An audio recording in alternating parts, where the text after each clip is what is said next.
Olá e sejam bem-vindos ao Bruxelas, meu amor, o programa da Euronews que lhe traz todas as semanas, em português, as notícias e os debates que marcam a atualidade europeia. Eu sou Mariana Correia e este é o destaque da semana. Desde a crise da Covid-19 que o mundo tenta preparar-se para situações inesperadas, mas o apagão desta semana, que deixou 60 milhões de pessoas em Portugal e Espanha às escuras, também deixou claro que a imprevisibilidade faz agora, mais do que nunca, parte do nosso dia-a-dia. Esta falha no fornecimento de energia teve impactos significativos em múltiplos setores, incluindo transportes, comunicações, serviços de emergência e empresas em geral. Neste programa vamos falar das consequências políticas, económicas e sociais para o país e ouvir a opinião de quem seguiu este incidente inédito com atenção.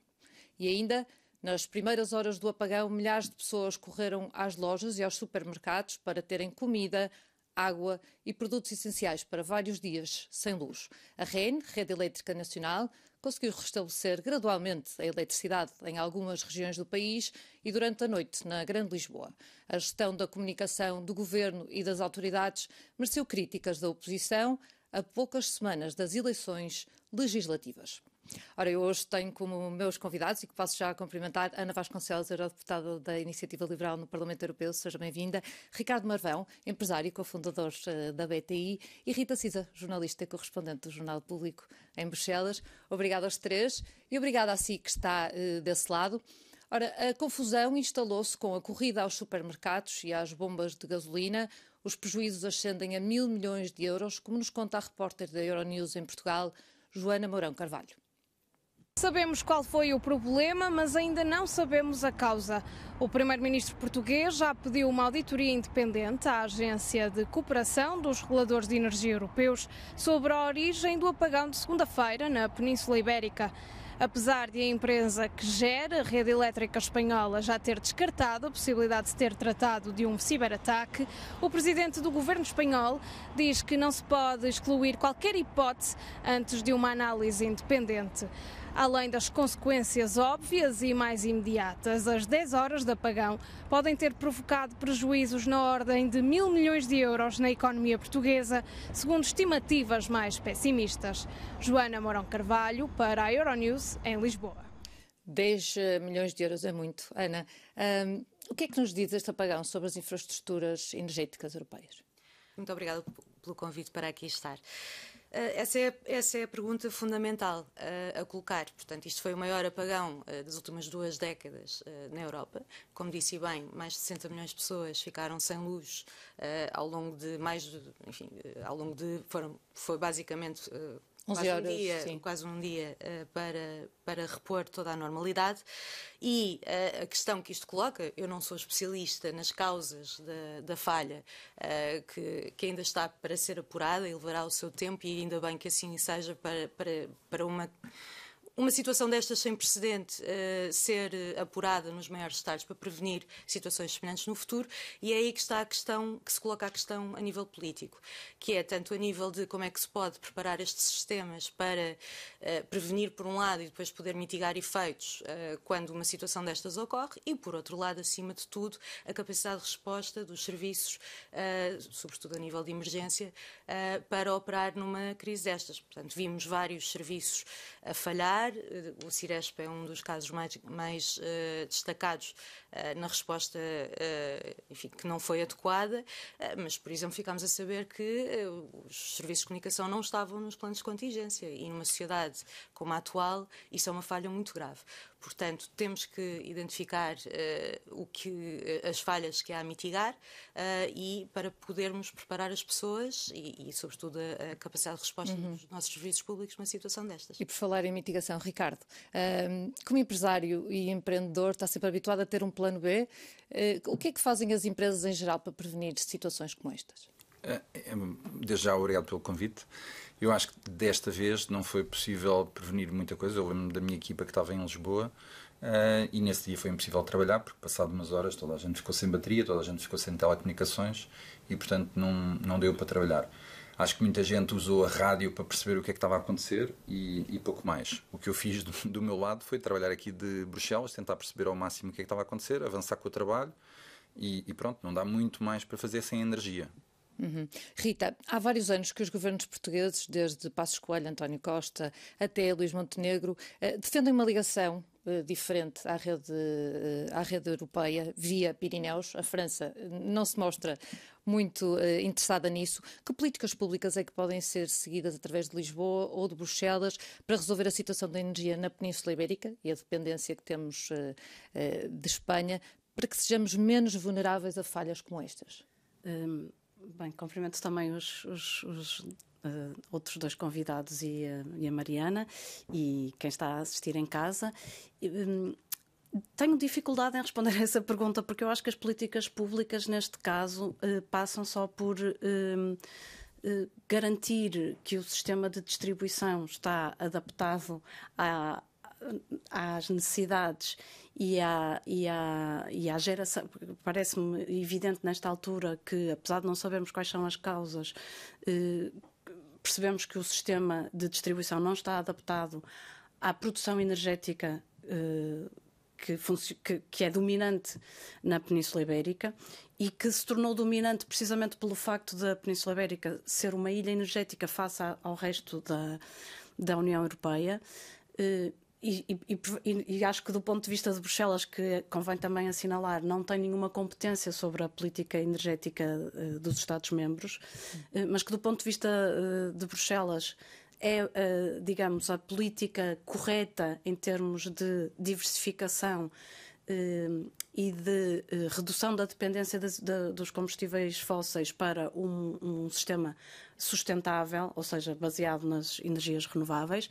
De facto, esse sistema embate no resto do sistema muito mais capilar do centro e do norte da Europa, nos Pirineus, precisamente porque a França não permite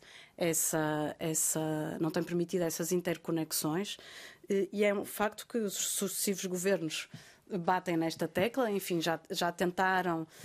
A última tentativa de vencer o bloqueio francês foi inventar um novo corredor, o chamado Bar-Mar, portanto, que com uma ligação entre Barcelona e Marselha, mas que não será tanto para a eletrificação, não servirá tanto para a eletrificação, mas sobretudo para o transporte de hidrogênio verde, embora possa ser utilizado também para a eletrificação, mas é difícil ver que mais é que eles podem fazer, em termos, ou digo, as autoridades públicas, a não ser que os cadernos de encargos, uma vez que estas infraestruturas críticas já não estão nas mãos dos Estados, enfim, embora os Estados sejam grandes acionistas, mas seja que os cadernos de encargos obriguem os operadores de rede a terem sistemas de redundância, sistemas de reativação e reenergização da rede em casos de apagão como aqueles que verificamos.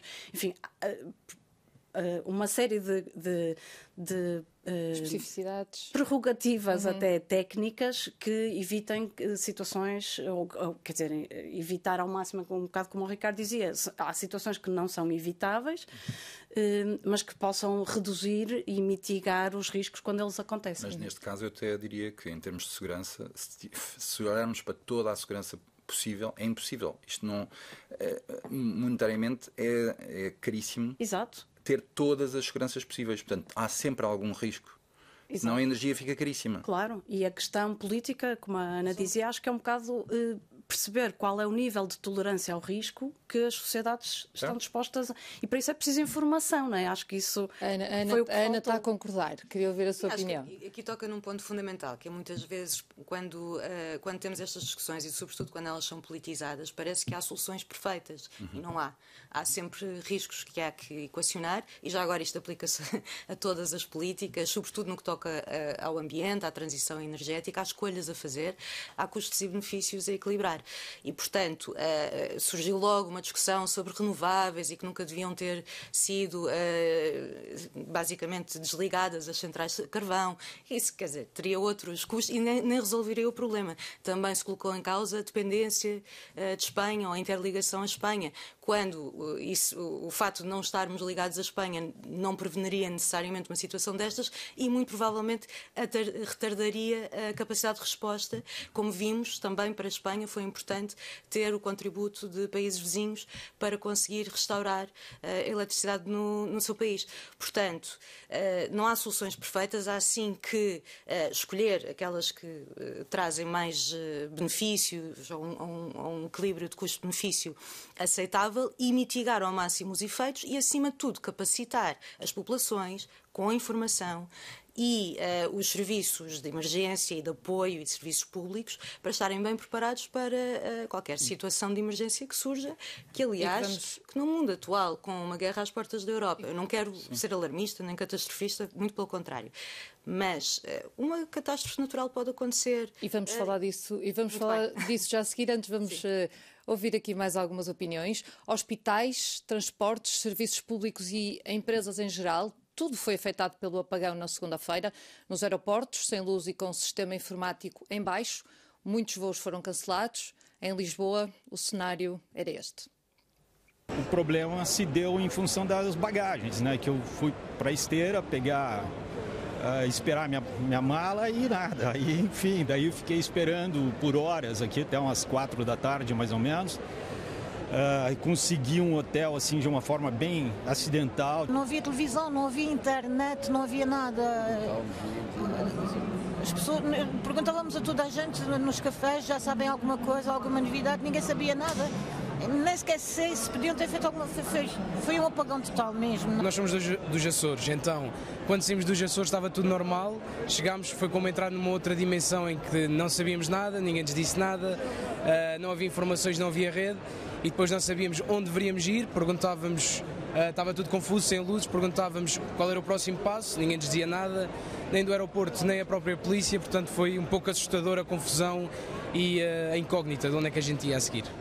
A situação nos aeroportos trouxe muitos constrangimentos à vida das pessoas, mas a prioridade neste caso são sempre os hospitais. Rita, nós ouvimos a Ministra da Saúde dizer que o SNS foi muito eficiente e eficaz e que os geradores tinham capacidade para se aguentar durante 48 horas. Se fossem 56, 72, que mecanismos europeus é que existem de resposta rápida para dar, para auxiliar os países numa situação como esta? Não sei. A resposta honesta é não sei. Eu acho que não há nenhum mecanismo europeu em termos de restabelecimento da energia. Enfim, o que nós temos visto, por exemplo, em questões... Neste caso era ajudar os hospitais, não é? Exato. Há questões a proteção civil europeia pode ser acionada pelos países. Confesso que não sei dizer quanto tempo demoraria uma ativação o que seria necessário para uma ativação desse mecanismo. Sei que em termos, por exemplo, de catástrofes que aconteceram recentemente, entre terremotos, cheias, etc., que existe na Proteção Civil Europeia capacidade para destacar geradores e outro tipo de equipamentos que podem auxiliar. Mas, portanto, se o sistema estivesse capacitado para as tais 72 horas, presumo que nem sequer fosse preciso recorrer a esse mecanismo europeu. Portanto, mas confesso que não sei, do ponto de vista de acionar um sistema mais longínquo, digamos assim, nem sei quanto tempo demoraria e qual seria, digamos, a capacidade de ligação desses equipamentos. As empresas de tecnologia podiam ser boas parceiras do Estado numa altura como estas? Eu acho que qualquer crise traz uma ótima oportunidade. E como empreendedor, e tenho muitos amigos empreendedores, nós vemos este tipo de situações como uma oportunidade para inovar, para trazer nova tecnologia, novos processos. Está aqui uma ótima oportunidade para trabalhar com o Ciresp, para trabalhar com o governo em processos, para trabalhar com os hospitais, para trabalhar com inúmeras empresas que precisavam de estar a trabalhar, ou pelo menos ter um mecanismo de emergência de como reagir nesta situação. Mas mesmo assim eu acho que também não chegámos, olhando para o ponto anterior, também não chegámos aí porque eu acho que rapidamente, à volta da hora do almoço, já tínhamos informação, pelo menos dos espanhóis, que demoraria 6 a 10 horas a restabelecer a energia. E, portanto, toda a gente que estava fora de Portugal e que tinha essa informação, mais ou menos estava mais tranquila e acabou por passar alguma informação a Portugal. Pelo menos eu fiz isso com a minha equipa em Portugal.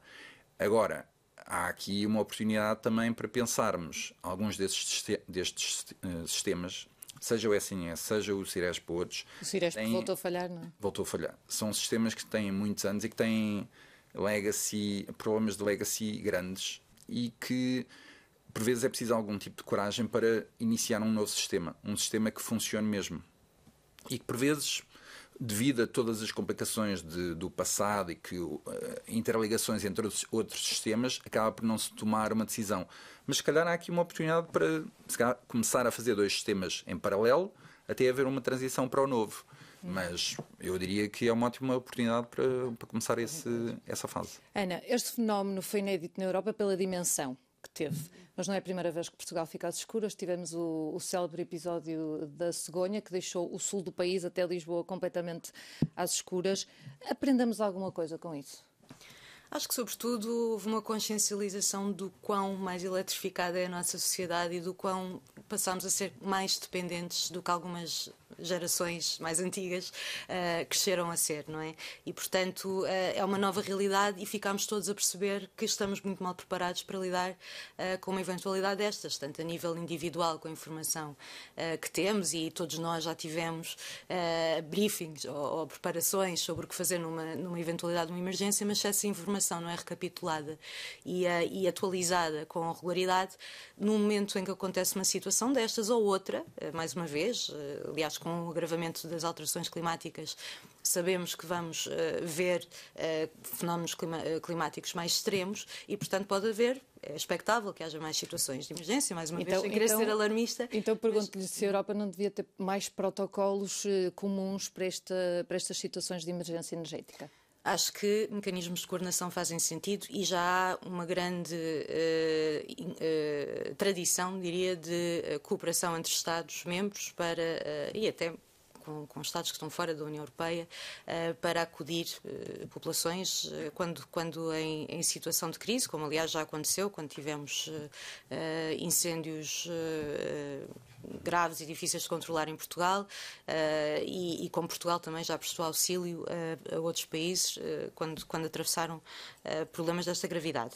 E, portanto, a Europa já tem essa tradição, podemos reforçar esses mecanismos. A Europa tem feito esse caminho porque sabe, aliás, temos uma comissária cujo papel, portanto, estou a falar de gestão de crises. Sim, agora Hadja Habib, que é a comissária belga, cuja missão é precisamente, parte da missão é precisamente a preparação e, portanto, termos uma Europa capaz e preparada para uma situação de crise que, sem dúvida, também envolve a cooperação entre Estados-membros para acudir a situações de emergência. Em relação ao sistema elétrico, existe, de facto, legislação europeia, aliás, é a legislação que vai sustentar os inquéritos que já estão em curso, em que existem protocolos muito bem definidos, tanto em termos do funcionamento da rede, o funcionamento regular da rede, como também em termos dos passos que têm que ser dados no caso de apagão, de qualquer outro tipo de incidente. Portanto,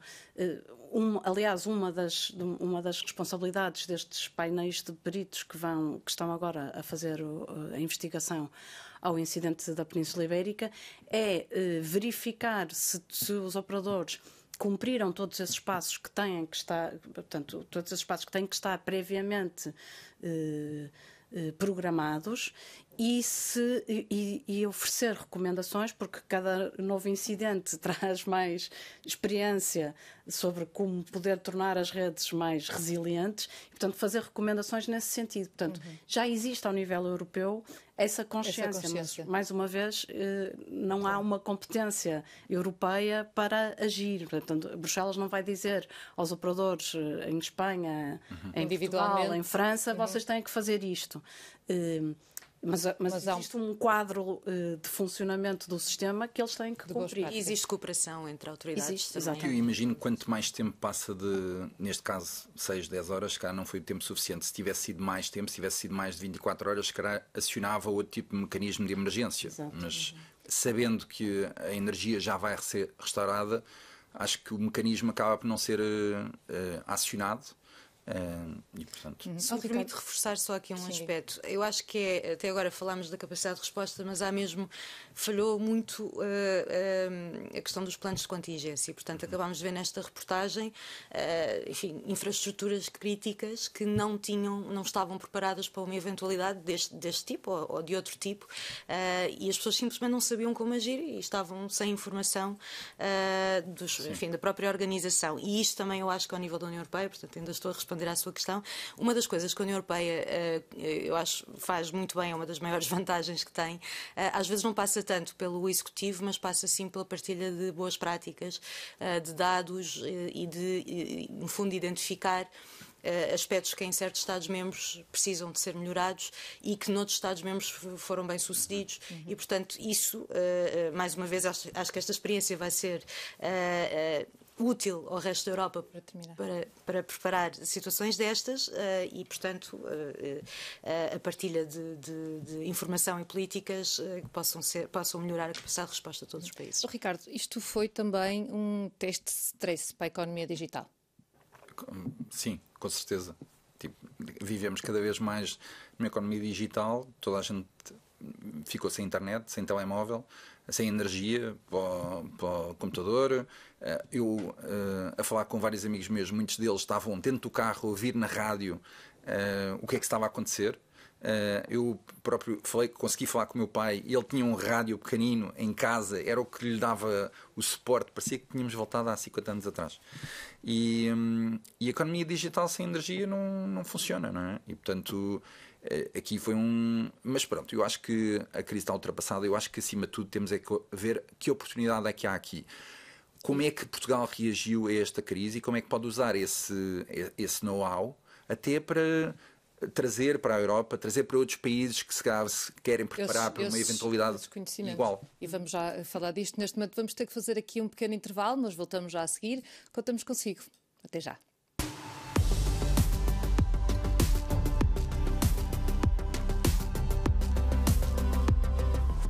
Bem-vindo de novo ao Bruxelas, meu amor, e à conversa com os nossos convidados. O apagão desta semana, que deixou Portugal e Espanha às escuras, foi resolvido em menos de 24 horas. No entanto, as críticas à atuação do Governo e à Proteção Civil não deixaram de se ouvir. Pedro Nuno Santos, líder do Partido Socialista, disse que, e passo a citar, faltou uma voz de comando, comparou a situação com a recente crise do INEM e acrescentou que o Governo desapareceu. Já o primeiro-ministro Luís Montenegro falou ao país durante a noite no dia do apagão e também no dia seguinte, depois de um novo Conselho de Ministros extraordinário, para pedir uma investigação às causas deste incidente. Vamos ouvir. Em primeiro lugar, solicitar à Agência de Cooperação dos Reguladores de Energia da União Europeia a realização de uma auditoria independente aos sistemas elétricos dos países afetados para o apuramento cabal das causas que estiveram na origem desta situação. Precisamos de respostas tão rápidas quanto urgentes. E, naquilo que depende de nós, não vamos poupar esforços no esclarecimento dos portugueses perante um problema sério que não teve origem em Portugal. Portanto, ouvimos aqui as declarações do Primeiro-Ministro. Rita, são justificadas as críticas de Pedro Nuno Santos? Faltou, de facto, uma voz de comando? Eu, por acaso, não tinha ouvido essas declarações de Pedro Nuno Santos, mas ouvi de responsáveis da Proteção Civil a dizer que faltou, do ponto de vista da Proteção Civil, uma voz de comando, porque, mais uma vez, o Ciresp falhou, enfim, a questão já foi levantada no anterior segmento. Em termos políticos, eu penso que a crítica mais justificada será a Ministra da Administração Interna, que de facto desapareceu, não é? justificar-se-ia ela ter sido substituída pelo Primeiro-Ministro. Eu penso que demorou algum tempo ao Primeiro-Ministro a aparecer com uma mensagem de tranquilidade para a opinião, passar uma mensagem de tranquilidade para a opinião pública. Também não sei até que ponto é que o próprio Governo não tinha a informação necessária para passar essa mensagem, ou tinha e não estava, digamos, mais uma vez preparado para executar um plano de comunicação de crise. Porque vimos que o Governo comunicou sobretudo através de mensagens do WhatsApp com imagens, quando na verdade as pessoas não tinham acesso às redes normais. Portanto, penso que é justificada, não só, enfim, é justificada a mensagem, diria que não necessariamente só para o Governo, mas para todo o aparelho de gestão de crises, que é um bocado independente da gestão política do Governo que esteja em funções. Ana, então pergunto-lhe, a mensagem ficou muito centrada no Governo, deveria ter sido dividida também com a Proteção Civil. Que críticas é que aponta à comunicação que foi feita durante o apagão? Eu acho que houve falhas de comunicação a vários níveis. Portanto, há pouco falávamos da questão dos serviços, e é fundamental os serviços poderem comunicar, as pessoas também desejavelmente, mas sobretudo os serviços.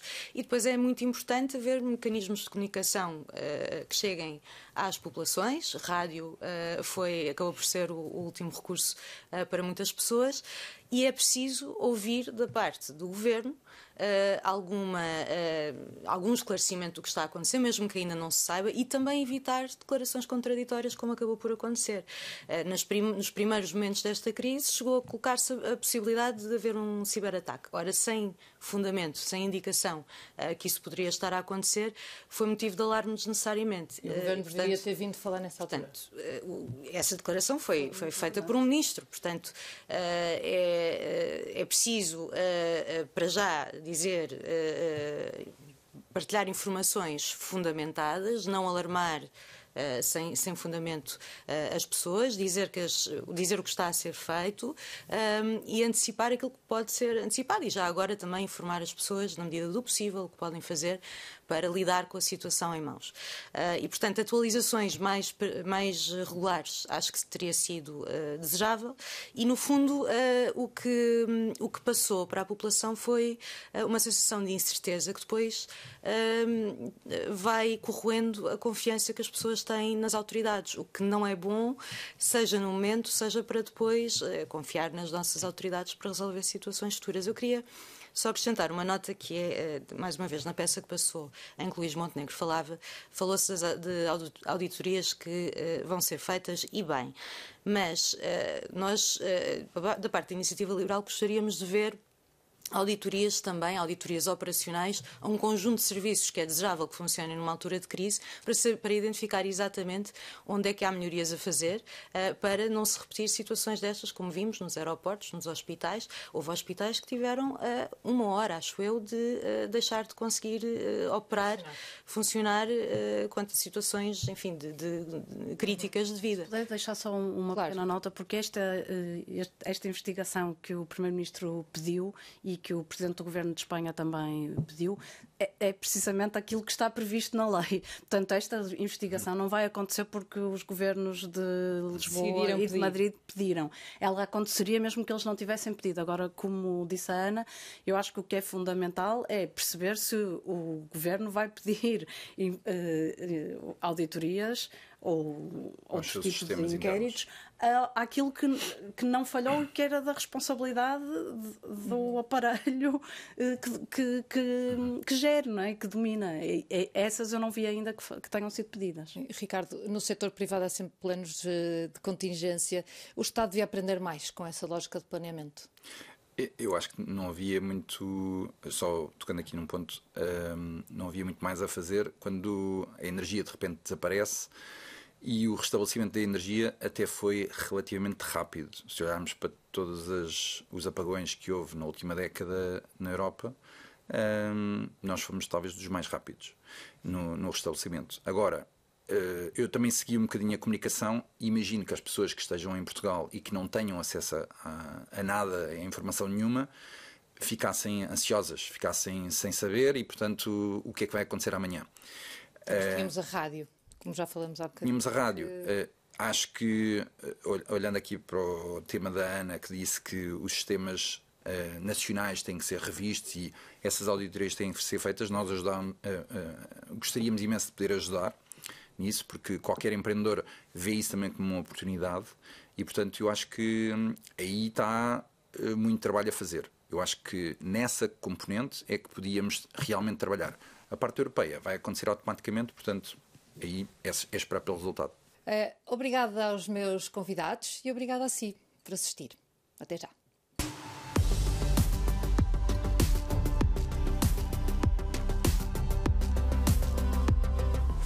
Olá e sejam bem-vindos ao Bruxelas Meu Amor, programa da Euronews que lhe traz todas as semanas, em português, as notícias e os debates que marcam a atualidade europeia.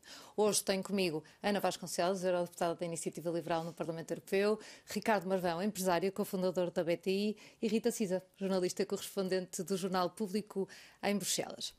Há pouco mais de um mês, a Comissão Europeia alertava para a necessidade de todos os cidadãos terem em casa um kit de emergência, desde fósforos, velas, barras energéticas, água e medicamentos. O objetivo é que cada um possa estar preparado para sobreviver pelo menos 72 horas em caso de crise e sem a ajuda do Estado. O apagão que afetou a Península Ibérica, tal como na pandemia da Covid-19, demonstrou que a maioria das pessoas ainda não está preparada para enfrentar cenários de crise.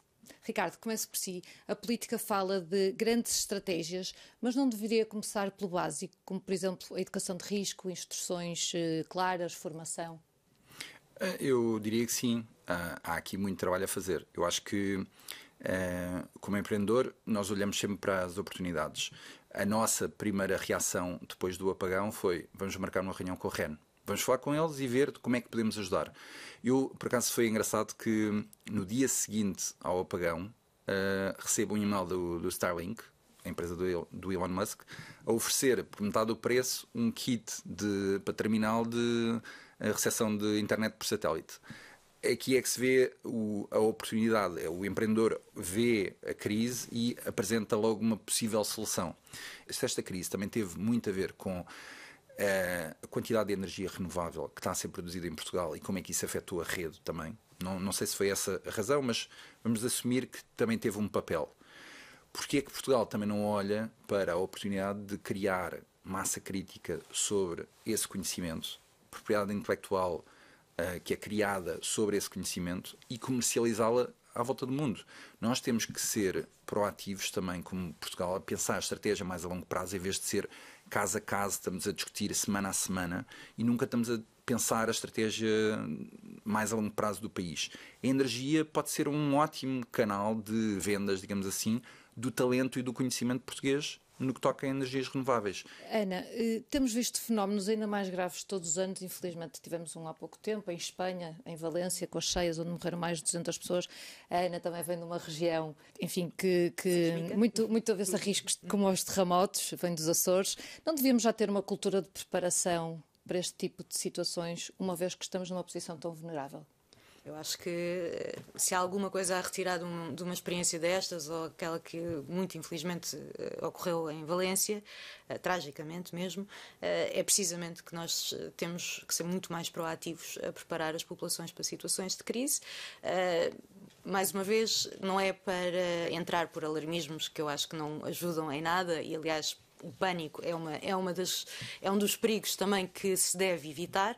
É com preparação, com prevenção, que podemos, de facto, fazer face aos desafios. Nós habituámos-nos a longos períodos sem situações destas, mas elas aconteciam recorrentemente no passado e, portanto, estamos numa fase em que podemos contar, pelo menos até as nossas sociedades se adaptarem a várias realidades, que desde, enfim, da situação de mais instabilidade geopolítica que atravessamos, à situação das alterações climáticas, climáticas e agora também ao fato de ainda das nossas sociedades estarem em rápida transformação e nem sempre termos as tecnologias todas adaptadas. E, portanto, só para dizer que, de facto, sou açoriana e eu muitas vezes digo, quando perguntam se eu tenho medo dos sismos nos Açores, eu costumo dizer que até me sinto mais segura lá do que no continente. Porquê? Porque a população está de tal maneira habituada pela repetição e pela presença que tem preparada?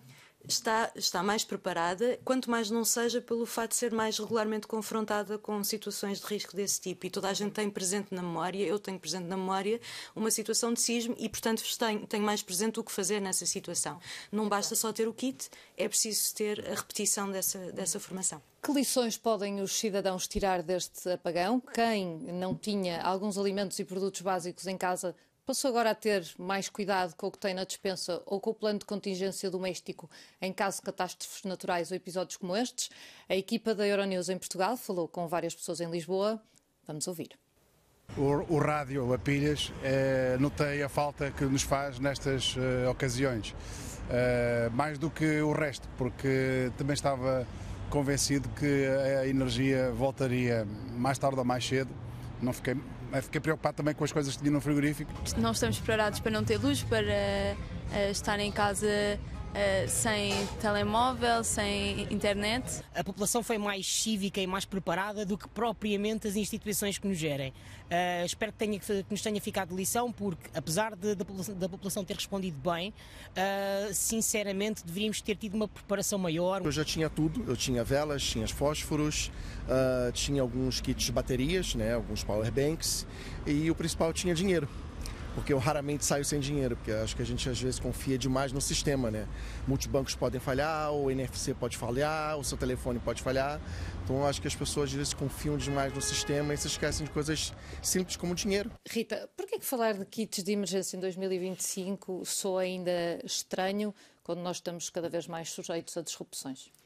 Eu diria que o que soa estranho é o nome, porque o dito cujo kit, que na verdade é uma recomendação, é uma coisa tão do senso comum que a maior parte das pessoas tem o kit em casa. Não há nenhuma obrigação de ninguém ter nenhum kit em casa e que a recomendação que foi feita pela Comissão Europeia foi de que as autoridades nacionais fizessem recomendações às populações em função precisamente dos riscos que elas enfrentam, que em alguns Estados-membros podem ser mais, enfim, a probabilidade maior de, imaginando o atual contexto geopolítico, a possibilidade de haver uma agressão militar, para outros que estejam mais afastados dessas fronteiras de confronto político, que sejam fenómenos de alterações climáticas, etc.